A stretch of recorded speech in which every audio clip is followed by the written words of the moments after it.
Идет дождь.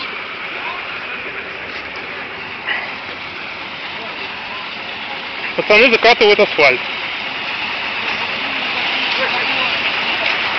Молодой человек. Посмотрим, насколько хватит асфальта. Езжай.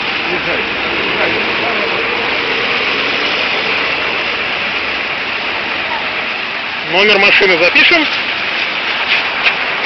Слышишь? Езжай, по-хорошему говори.